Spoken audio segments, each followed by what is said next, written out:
Good morning, everyone, and welcome to our weekly live question and answer series where we sit with an integrative physician and we look for questions from you, the audience, that I will ask. And you can submit those questions here on the chat area in YouTube. You do need to be logged into YouTube to be able to participate in that area.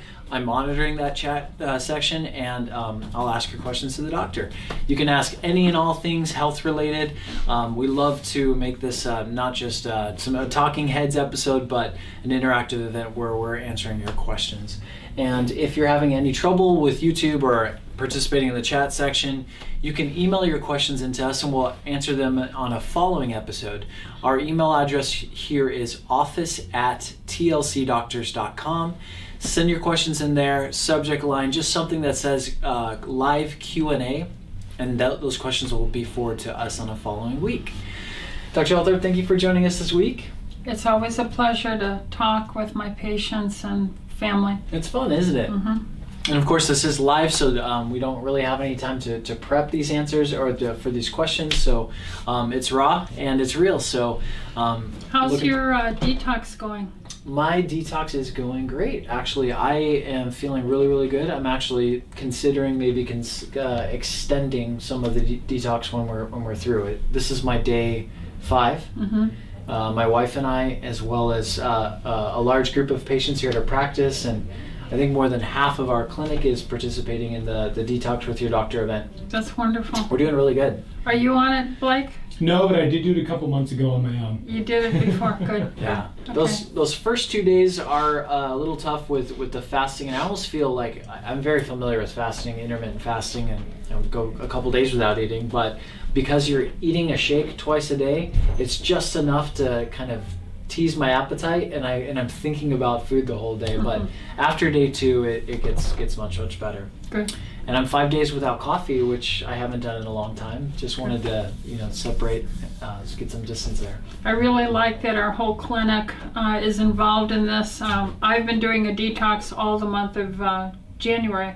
I just ended on Monday, so okay, awesome. I'm very happy about that. So good. Okay. Quick disclaimer. This is not intended to be specific medical advice, and this is not meant to replace your relationship with your physician. We do want to make sure that this is treated as educational material. We'll answer your questions from how we would approach something, generally speaking, but please do make sure that you follow up with your physician or schedule an appointment with us here. And of course, we are accepting telemedicine appointments as well if you're in California and not in the direct area.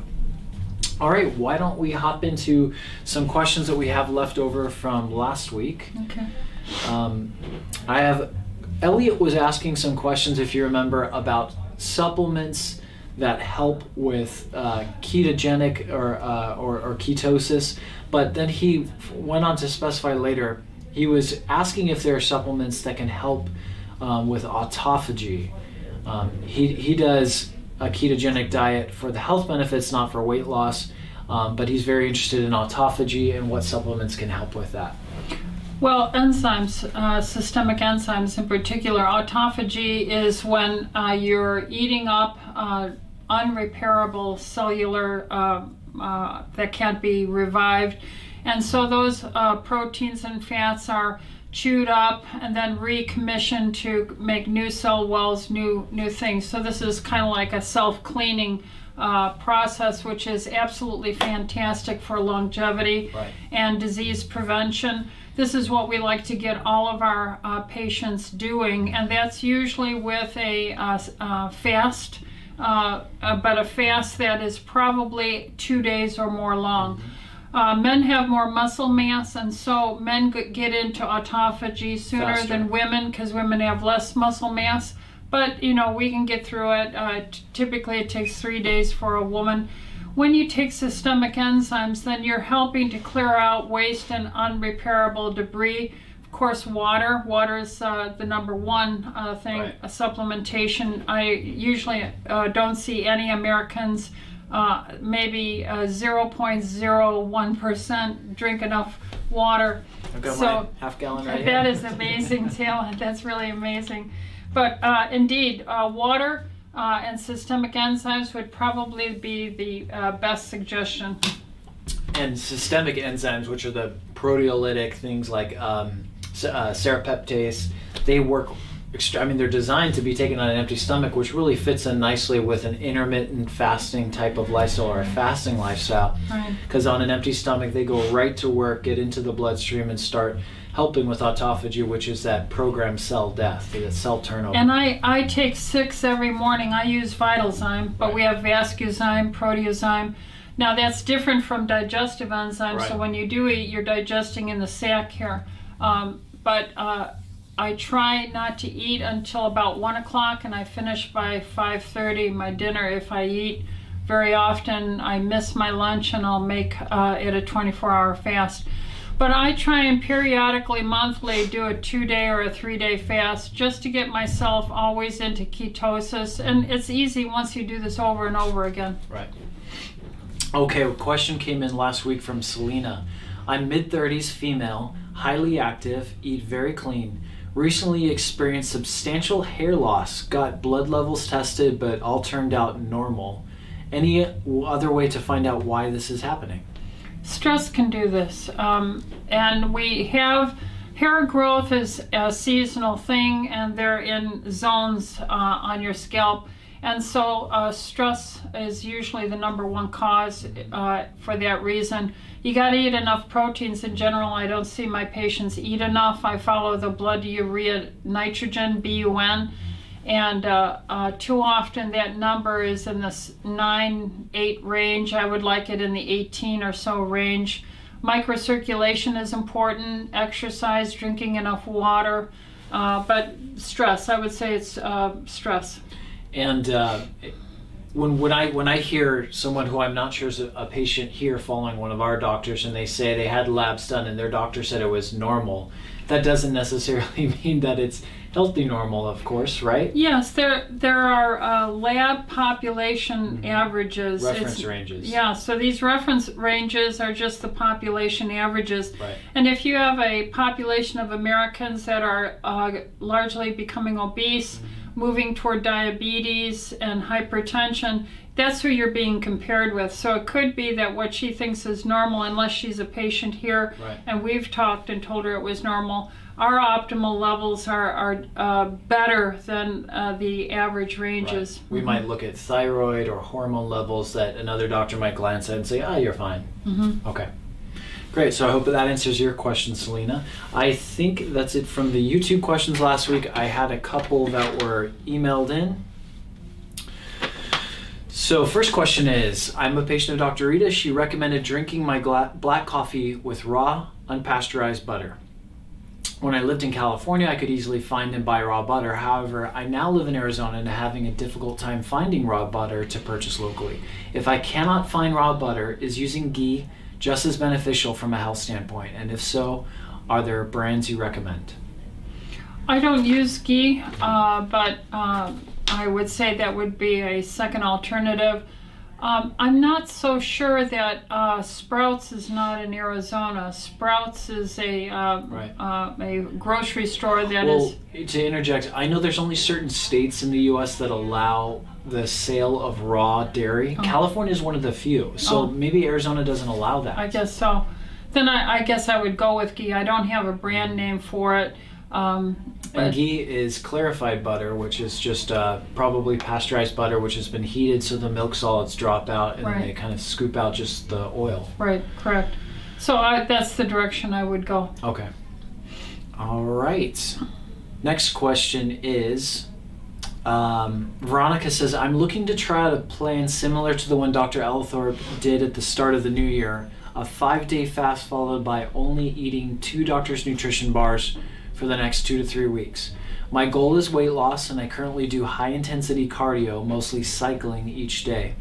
What type of exercise is safe to partake in when completing the 5-day fast and the 2 to 3 weeks of bars? I would, I don't know which patient this is of mine or her age or other liabilities, but I would say it's a stress to go on a 5-day fast. I'm almost approaching 70, and I do Pilates 3 times a week. Then I have my treadmill, my walks, and so forth. And I didn't change. I kept those up. But I wouldn't say that's high intensity. Right. Therefore, I would say during a 5-day fast, I don't know that I would push the limit with your peaks of high intensity. I'd rather do the aerobic component, drink plenty of water, and for the other 2 or 3 weeks subsequent to that, I would probably just see how you're feeling and Right. not push the intensity component of it. Consistency should be your motto, not intensity at this point. You'll lose the weight. I had a nice 15-pound weight loss, and I felt wonderful. And this was nice to come out of the holiday seasons and actually weighing less than I entered into the holiday seasons. So just drop the intense portion, be consistent, and I wish you all the blessings of it. I really applaud you because I did my urine ketones through this time, and I stayed in ketosis after the 5-day fast. Again, it took me day 3 Right. to hit my my ketones turning a nice dark rose purple in the urine. And after I started my bars 2 a day, I stayed in the rose-colored purple, so I know I was consistently losing the weight. And of course I did, so Right. it was great. Awesome. Last question emailed in from last week. What is the difference between Zinlori and reacted zinc? Zinlori is metagenics, reacted zinc is orthomolecular. For low zinc level, would the reacted zinc be sufficient for most patients? Also from Veronica. Yeah, the reacted zinc would be sufficient, but Zinlori is designed more as an antacid type behaving supplement. It's zinc carnosine. And carnosine itself is associated as a chelate to it. This is where we take proteins, and that's why they're so much better. And it helps with stomach acid, and I will give that to usually O-type blood people who tend to make extra acid in their stomachs. Right. I think they're both good, and I think they're both adequate as zinc supplementation. I think the reacted zinc is much more cost effective, where the Zinlori is 2 or 3 times as much Right. cost wise. Yeah. So if you're taking zinc just for zinc's sake to get it for your The immune system, then go with the reacted zinc. right? Yeah. And there's a lot more too that it has. I think 54 milligrams of zinc versus Zinlori. Yeah. I'm not sure what Zinlori Right. has, but I know it's not that high. Okay, that is it for the email questions, and looks like we just got a question live in the chat. Perry asks, I'm reading about old cells that no longer divide, but they emit factors that accelerate aging, and that is called senescence? Senescence. Senescence. Does autophagy flush those dead cells, or is more needed? Autophagy will flush those dead cells, and those cells that are approaching their high Flick number, which that's been known since 1961. A cell will divide up to a certain number. They have theories that it's the DNA caps on the shoelaces are thinned out, the telomeres. But yeah, doing fasting, and that's why I try and do a 3-day fast every month. I'm starting to enjoy it. I do the 5-day Labor Day to the Saturday. Labor Day is always Monday, so I do to Saturday. Then I do it the 1st of the year to the 5th or 6th of the year. I have felt so good doing that, and intermittent fasting, never eating until about 1. I am now enjoying 2-day and 3-day fasts every month as well. So we're starting a new month, and I'm going to be starting a new fast this weekend. Great. But that will clear it out nicely. Awesome. But I would recommend that you take the systemic enzymes, especially when you fast, you know. That really helps with autophagy. Yeah, exactly. And enough water, and motion, and a good night's sleep. I mean, again, the difference between our allopathic integrative practice is that we appreciate the work and the research involved in specialists, physicians, and when a medicine is due and necessary.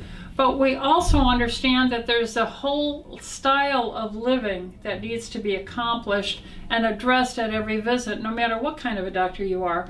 And that's why we have our sheet where when all my patients come in, all the doctors here, how much water are you drinking is our number one question. You cannot be well if you don't drink enough water. Are you having bowel movements every day? And then we ask, are you trying to watch your carbs? Because in America, we're in a high carb pimping society. Then we ask about exercise. Then we ask about your sleep quality and your energy, things like this, any supplementation. So this is what you fill out before you come and see us each time, so I can get a bird's eye view snapshot at where you're at, and I can see right off if someone puts 24 ounces, 32. I'm not going to see a patient in their peak of health. They're going to be worn down and having other problems. Okay, good answer. Just seeing if we had any other questions. None just yet. Doctor, you brought some information with you? I brought some information. I would like the viewers and their friends and family to go to one of the more famous alternative medical doctors, allopathic doctors, is Joseph Mercola, Mercola. And he has probably one of the largest websites. He started back in the 80s, early 90s on this. If you go to Dr. Joseph Mercola's website, you will see an article he wrote on seniors are dying after COVID vaccine labeled as natural causes. And he does this excellent summary, 12 pages, and he goes throughout the world where the post-vaccine deaths are starting to come in. And there is a particular website that you can start watching. I was looking on the CDC's VAERS, vaccine-related incidents, and then that site was down on. So where can I go as a doctor to try and look into what's going on? Because my patients are asking whether or not they should take the vaccine. And this site, this website that has a list, these people are all just, it's called Prezi.com, Prezi.com.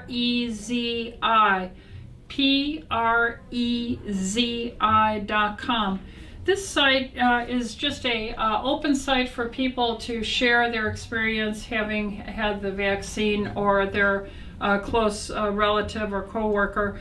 And I couldn't go through them all there. It was countless on that. So I wanted to encourage people to look at Joseph Mercola's website, and then in the body of it, he brings out some websites to go to, and Prezi, Prezi, Prezi.com is another one to go to look at.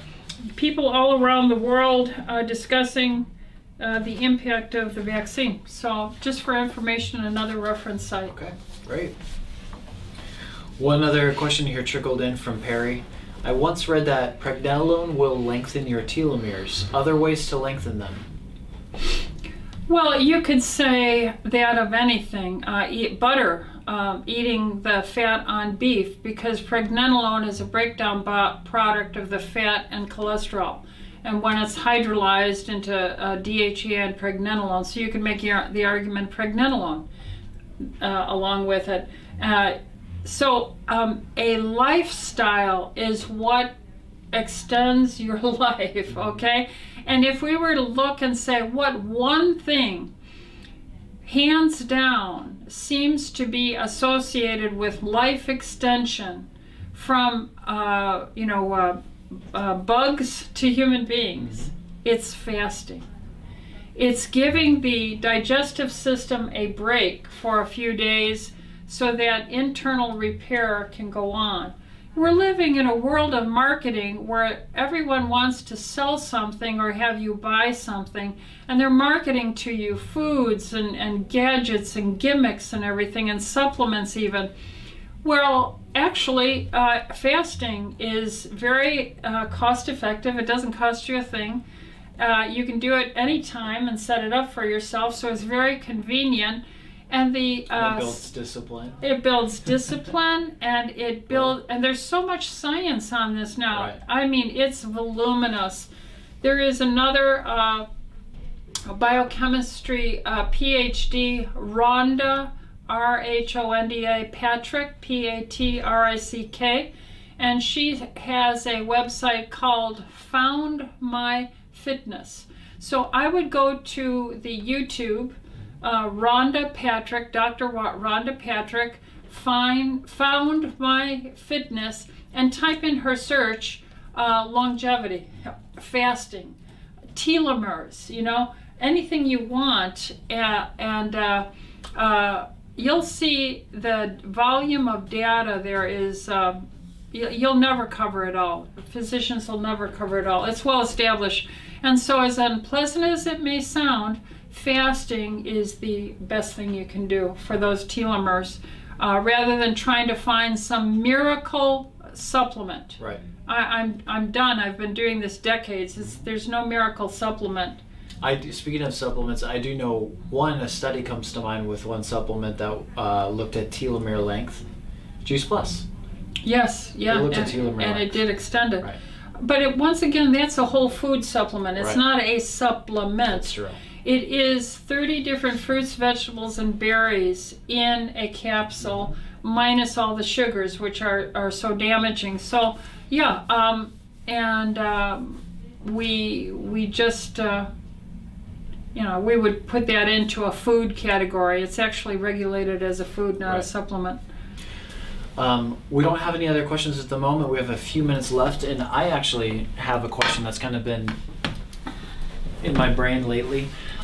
You've been promoting fasting, and we've been talking a lot about that lately for years and years and years as a reset, as for all of the health benefits, for weight loss, on and on and on. For a while, a few years ago, for quite a while, the mainstream advice specifically for weight loss and people struggling with weight was you should eat more meals a day and smaller meals, not 3 meals a day as everybody was told in school, breakfast, lunch, and dinner, but have split your meals up throughout the day. And the medical explanation of why that helps with weight loss and willpower is the zone they talked about of every time you eat, your insulin and your sugars go up, and then you crash. And then they say that zone, those waves from peak to peak are very high, and by eating more meals that are smaller size, you keep that zone smaller and more consistent.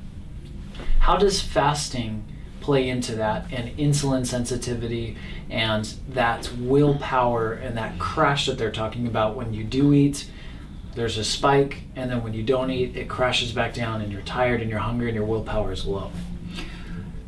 Unfortunately, I have to tell the audience that Americans have been turned into addicts. I would say that Americans are sugar addicted. They have been made this way. They have seen it modeled. They get treats every time for every event. Like rats in a lab. Yeah, like rats in a lab. And so what they're trying to do is the bias in science is trying to justify how to maintain their consumption rate for marketing and sales.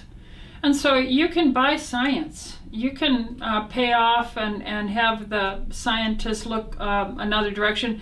Just look at what happened with the COVID test with hydroxychloroquine.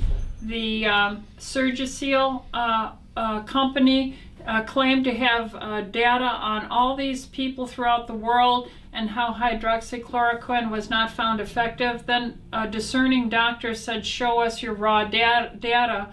And that company was a internet company, and it's dissolved. You can't find that company. It was a shell company. And the New England Journal of Medicine and Lancet published this thing. They published it. That's should never happen, but it's no surprise to me because the editor-in-chief Dr. Engel, who was editor-in-chief, you've heard me say before, after 20 years being the editor-in-chief, sadly had to admit, I'm paraphrasing, I am so ashamed of the publications that are coming in. They're biased and they're financial ties. So talking about fasting and eating multiple meals, there is a division of science that can be purchased for biased, for marketing. And if you want to stay addicted to carbohydrates, you have to keep on feeding that monster, like any addiction that you have. But if you want wellness in the purest sense, you have to have a lifestyle that embraces fasting, go through the withdrawals. Unfortunately, my patient will come in and they'll say, oh, I feel so tired or whatever when I don't have my breakfast. My response to them is, I understand. You'll overcome that addiction withdrawal response. And it wakes them up. It wakes them up that they've been made an addict to a food recycling protocol. It's not the right thing. It's not the best thing. And there's plenty of science. If you look at Dr. Fung, Jason Fung, and you go on to YouTube, he clearly points out the science of fasting and your metabolism. They say if you don't eat frequently, your metabolism goes down. That's false science. Right. That has been well established now that marketing to maintain your addiction with multiple small meals is feeding your addiction. And science has proven your metabolism will be just fine on fasting. Yep. Great answer. Looks like we are just about out of time, but there's one question here I think that you might be able to answer. If we don't get to your question, we will answer those on next week's episode. Deborah asks, do you think mandatory COVID vaccination will occur, and is there an avenue to opt out? What is your opinion? No, I honestly don't think Americans are going to allow mandatory vaccinations. In my heart of hearts, the sanctity of the patient and the physician relationship and that independence is going to be known. This is not a serious virus that has come through. The total mortality is no different than it has been years before. They cannot make that argument. They can't make the argument that the masks have had any impact for benefit. The research has established that masks do not prevent the spread of this. So if you're asking, will this happen? I think truth comes out. Discerning scientists and doctors ask questions. Science is never settled. Science is always scrutinized over and over and over again. That's the nature of the business of being a doctor, is always asking the question from many different points of view. Right. And so they cannot establish that this was any more severe in impact for total deaths than any other year of viral flu symptoms. They cannot say that the mask has had benefit and changed any curve or stuff with the lockdown. So no, I don't think they can make that argument. Furthermore, there are so many questions about the side effects and the deaths coming in now, and there have been pauses on the vaccinations that are going through. I think we have so much science on the manufacturing of these, the different technology, the uniqueness of it, every time you talk about it, you should add the word experimental. In fact, there is one organization called the National Vaccine Information Center.org, National Vaccine Information Center.org.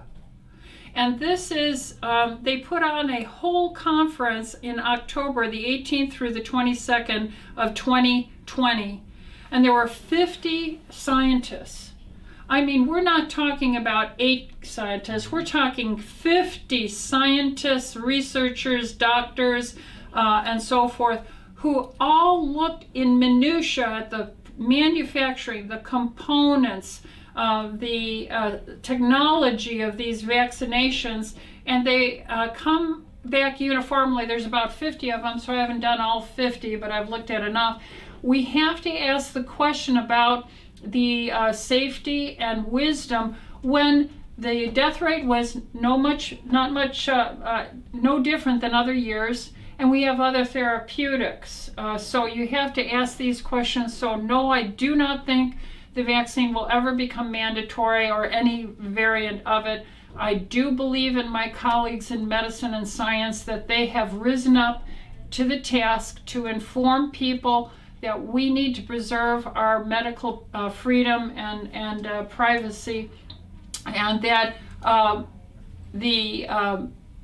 every time you talk about this vaccine, you have to use the word experimental, because everyone who takes this vaccine is actually enrolled in follow-up for the experimental phase 3 studies, okay? It isn't a given. So, no, I don't think it will be mandatory. Okay, I certainly hope not. All right, well, that is about all the time we have today. We're actually a little over, so thank you so much for joining us. Thanks for your participation and questions. We are here every Wednesday at 9:45 a.m. Pacific on YouTube Live. So join us next week. Tell your friends, tell your family about it. I don't know where else you can go week after week and ask a question to a doctor for free. So if this service is valuable to you and you're enjoying it, do us a favor, like the video, subscribe to the channel even better, and tell your friends and family. Doctor, thank you for your time today. Thank you. Folks, thank you for joining us. Hope to see you next week. Take care.